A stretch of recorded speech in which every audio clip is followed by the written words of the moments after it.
made 46,400 net pay in 1 year and still managed to save $38,000 in that same year. That left me just $700 a month to live on, which sounds impossible, right? But this is my real story. Let me show you how it happened. So for years, I used to tell myself this lie, that I can't save on a small salary. You know, maybe you've told yourself the same thing. I thought when I make more money, then I'll start to save. But when I finally got my dream job, guys, as an accountant, making 3 times what I used to on minimum wage jobs, I looked at my bank account 2 years of me being into this job and realized I had almost nothing to show for it. That was my wake-up call.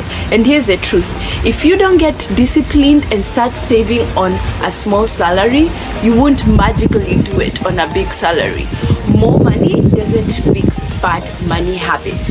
Even $1 million won't save you if your mindset isn't right. So in 2019, my gross salary was about $58,000. After taxes and deductions, what actually hit my bank account was $46,400 net annually, about $3,866 a month, okay?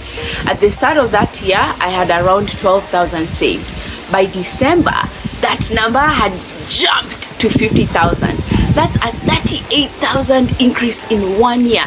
And I want to add this because it matters. At that time, I was a single mother. Every paycheck I stretched wasn't just for me. It had to cover me and my child too. Rent, daycare, food, everything.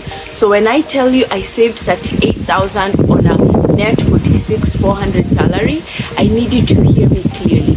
This wasn't done with extra help or a second income. It was done while carrying the full load on my own shoulders.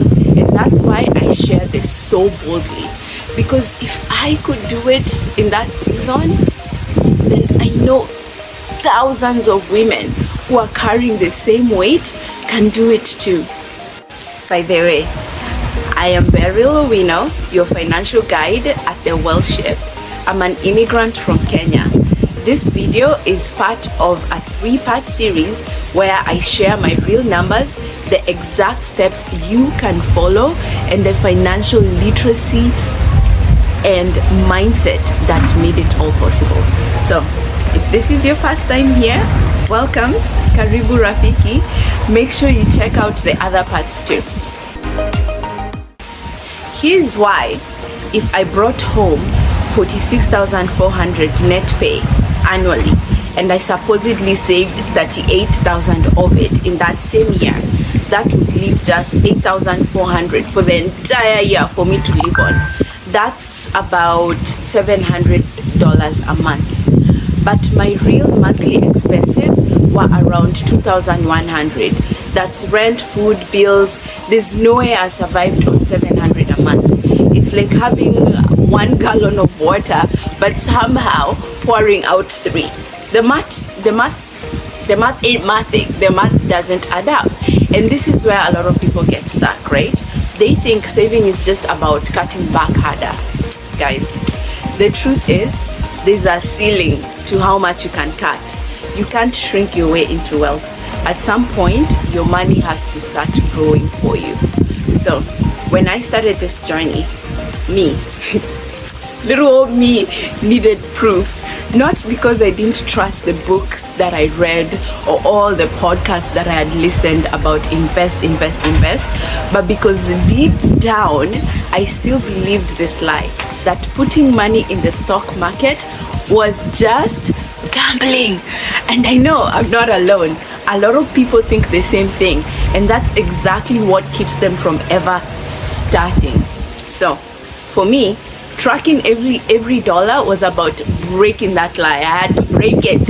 I wanted to see for myself, was this really gambling, or was there something predictable happening over time? So this is the actual sheet I built in 2020. You can see all the buckets: my Roth 401k, my Roth IRA, Vanguard, Robinhood, even my high yield PNC savings account. So each month I recorded the balance, so I could literally watch my money grow or dip. And here is what I saw. So as you can see, in February my investments jumped by 6,577. In April they added another 3,472. That was more than my monthly paycheck. I didn't gamble. I didn't get lucky, guys. My money grew because it was invested in the stock market. But then in August, the market dropped and I lost 8,535 in a single month. September and October dipped to smaller losses of 29 and 199. But by November, it bounced back with 3,406K. That's not gambling. That's the rhythm of the market. You gain sometimes, you lose, and you gain again. So over time, the average is what matters. And historically, that's normally about 7 to 10%. Once I saw this with my own eyes, that lie for me was gone forever.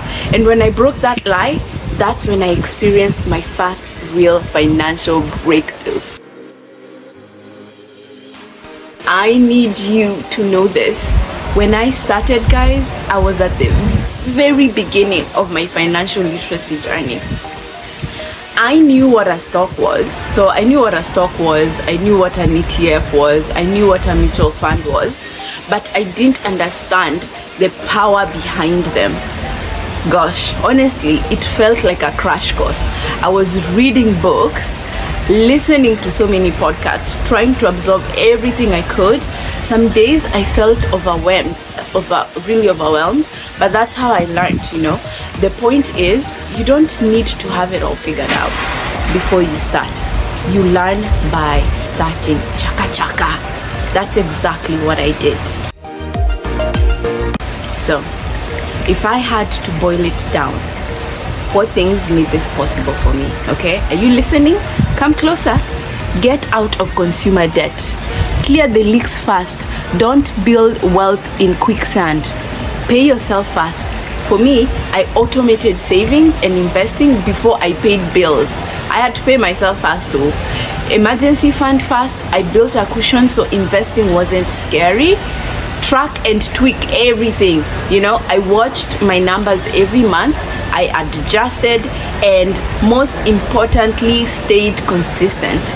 But honestly, the biggest thing wasn't any of those. It was my mindset. For me, discipline became self-honor. Respecting myself financially changed everything for me. That's the shift. Money isn't just money. It's self-respect. And once you see it that way, every dollar decision, and this is exactly why I am building the Wealth Shift.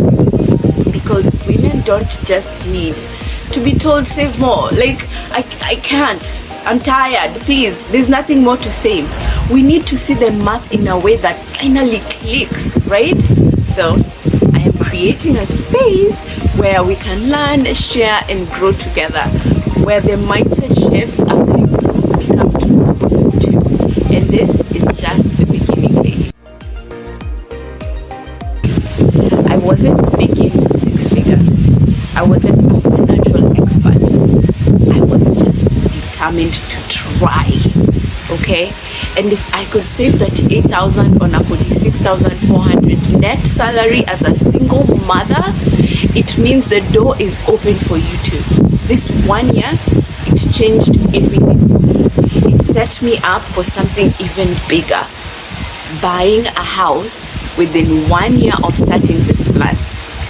With just 13,000 cash, never touching my investments that I put down. That's a story that's amazing. But first, in the next video, I am going to show you the exact steps you can take to build your own plan, no matter what income level you're at. So make sure you subscribe and stay tuned. No shame, guys, just truth. Welcome to the Wealth Shift.